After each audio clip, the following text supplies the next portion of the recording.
Hi everyone, it's Alan Explorer from Wee Critters here. Today I'm going to be introducing you to some very special species that are found on the magical island of Madagascar. Madagascar is the fourth largest island in the world and it's found just off the southeast coast of Africa. It is home to so many species that can be found nowhere else on Earth apart from this island. Species of primates called lemurs, carnivores called fossa, little hedgehog type animals called tenrecs, lots of special animals that can be found nowhere else. Unfortunately, Madagascar is in a lot of trouble. About 95% of the forest home has disappeared from Madagascar. The human population is growing and these people need places to live and they also need places to farm. So they cut down the woods to burn it for charcoal or to make their houses, and they turn the land into farming. Unfortunately, after the trees are cut down, there's a lot of rain in Madagascar and a lot of the soil is washed down into the sea, which also affects the coral reefs and makes a lot of the animals sick there as well. We can try and help the people of Madagascar to try and protect the animals out there. And today I'm going to introduce you to two of the very special animals. The first wee critter I'm going to introduce you to today is a special little creepy crawly that comes from Madagascar, and his name is Craig number 37. Craig number 37 is so small that she fits in the palm of my hand. If I show you here, this is Craig. She is a type of cockroach called a Madagascan hissing cockroach, and there are about 20 different species of hissing cockroaches in Madagascar. Now they're called hissing cockroaches because, funny enough, they actually make a hissing noise, a bit like a snake, a little hiss noise when they get scared or cross. Now they don't have vocal cords like us to talk, so they make the hissing noise by actually pushing air through these little parts of their bodies to try and scare away predators. Because these guys are nocturnal and come out at night, sometimes the predators can't see what animal they're bumped into, and if they give a hiss, they may think it's a snake and gives them a chance to run away. Now cockroaches are types of invertebrates, so they don't have any backbones, but they have got a hard, what's called an exoskeleton on the back of their body. Now they are insects, so that means that they have 6 legs, so 3 legs on each side of their body to help them move, and their body is split up into 3 parts: the head, the abdomen and the thorax. So 3 parts to their body. Now if you look closely at the front of Craig number 37's head, you can see she's got these 2 little feelers, okay? These little feelers are called antennas, and she is moving those antennas around to make sure that she firstly doesn't fall off my hand, secondly that she doesn't bump into anything, and also they help them pick up chemical traces of their food. Now being a cockroach, she doesn't eat rubbish and stuff like that, as some people think cockroaches come into your house to do. She has a diet of rotten leaves, fallen fruit and bark, so lots of stuff that's fallen on the floor of the forest. And these guys are so important for the rainforest of Madagascar because they eat these rotten and fallen leaves, they eat the bark, they eat the fallen fruit, and when they go to the toilet, they're actually putting the nutrients, the energy back in the ground to help the trees grow. So these guys are really important for the whole ecosystem in Madagascar. Now Craig here is nearly fully grown. She is about 2 inches long. They can grow a little bit bigger than that. They can live for about 2 to 3 years, but Craig number 37, she is 6 months, 17 days and 3 3/4 hours old. So she is not as old as she can be, but she is a great she's a good age. Now she lives at Wee Critters headquarters with 150 of her brothers and sisters and what's called a colony of cockroaches. They're all called Craig though, so it gets a little bit confusing who's who, but Craig number 37 is one of our bigger females. Now you can tell she's a female because unlike the males, she doesn't have large bumps on the back of their head, and I'll show you Craig number 74. Craig number 74 I've got with me today, who is a male. So Craig number 74, you can see on the back of his head, he has got these two large bumps here, and that's what the males use to fight each other. They use them to fight other males so they can dominate and get more females. So you can see he also, if you look at his antennas, we'll probably need to see a wee bit closer, you can see on his antennas he's actually got furrier antennas, so you can tell he's a male as well.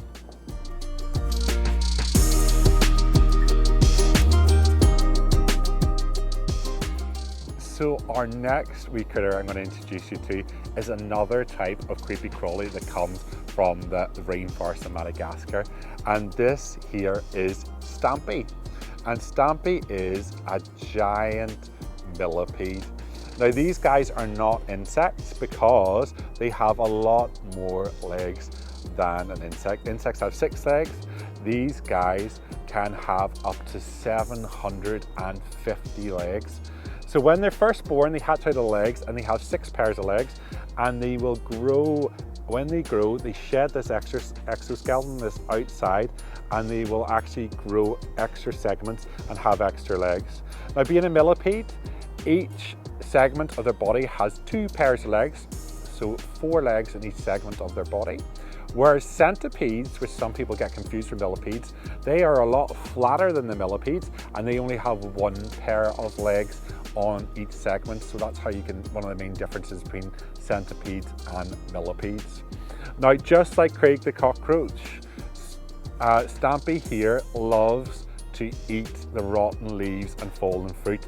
These guys are what's called detritivores, and that means that they eat the detritus, the fallen leaves and stuff like that on the ground. So they're very important for that rainforest habitat.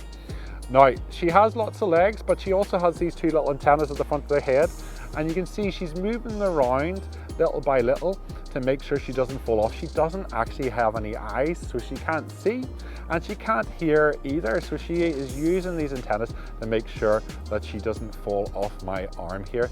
Now, imagine if you had 300 to up to 750 legs and you moved them all at once. If you did that, you would trip over yourself. She moves her legs in little waves, okay, so little wave-like motions, almost a bit like a Mexican wave. Some move up and they move the whole way up the body until they move from one place to the next. Now, millipedes have a really special way of protecting themselves. When they get scared, the first thing they can do is they can roll up into a spiral like this. They've got a hard exoskeleton outside, and they do this so they can protect their delicate legs, because obviously if their legs got damaged, they're not going to be able to move from one place to the next, and they'll not be able to eat or stay alive. So they have to protect these legs. If that doesn't work, these guys actually can give out a poisonous secretion from their back end. So if an animal like a lemur tried to come down and munch on one of these guys, they would get a very nasty taste in their mouth, and that would make them feel quite sick.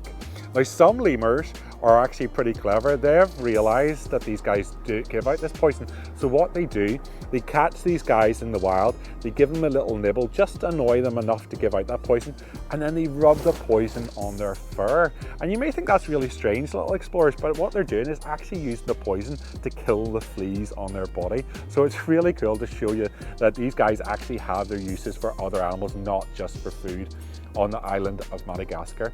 Now, this Stampy here is not fully grown. She is only about 20 centimeters long. She can grow until she's about 30 centimeters long, so as long as your school ruler, so really, really long.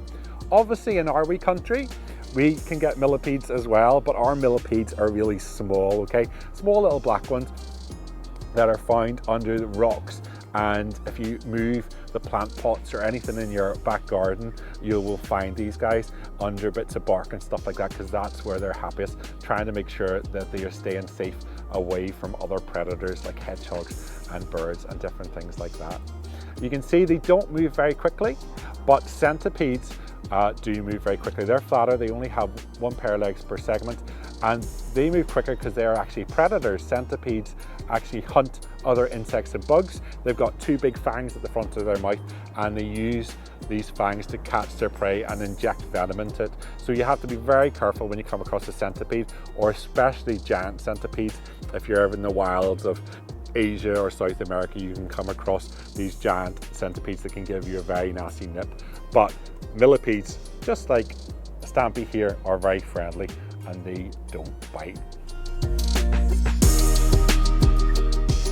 So little explorers, today's book is about another type of really cool Madagascan animal, one of my favorite types of animals, about lemurs. So the book is called How to Lose a Lemur and it's by Fran Preston Gannon.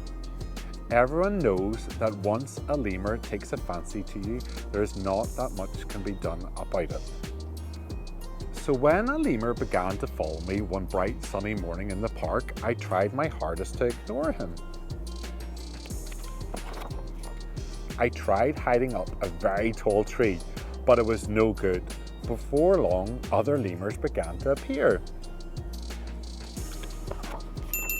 So I jumped on my bike and cycled as fast as I could to try and get away, but I wasn't fast enough.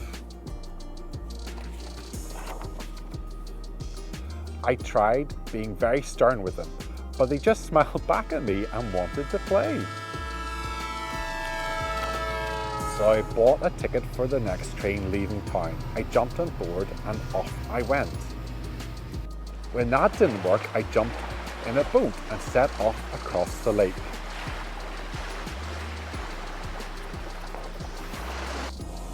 Then I took to the skies in a hot air balloon, away and up and floated. I traveled through the desert in the scorching heat, but that didn't work either. So I tried climbing the highest mountain through blizzardy snow and cold winds. And just when I thought they had finally gone, I realized that I had traveled very far from home and didn't know how to get back. I was lost and all alone. But then, one by one, I started to see some familiar faces. They took me by the hand and we went back over the mountain, back through the desert, back through the skies, back across the lake, back on the train, and home at last. And then I began to realize that maybe, just maybe, they were not so bad after all, and perhaps we could be friends because, as everyone knows, once a lemur takes a fancy to you, there's not much that can be done about it. I hope you enjoyed that book, Little Explorers. And just like Craig the cockroach and Stampy the millipede, lemurs live on the lovely island of Madagascar. And you may wonder what we can do in our wee country to help these wonderful animals in Madagascar. It's so important that we all recycle at home, guys. Okay, make sure that your families and parents are all recycling because we don't want to encourage deforestation in countries like Madagascar. So make sure we can make small changes in the way we live our lives to help animals like these in Madagascar. Until our next video, take care for now.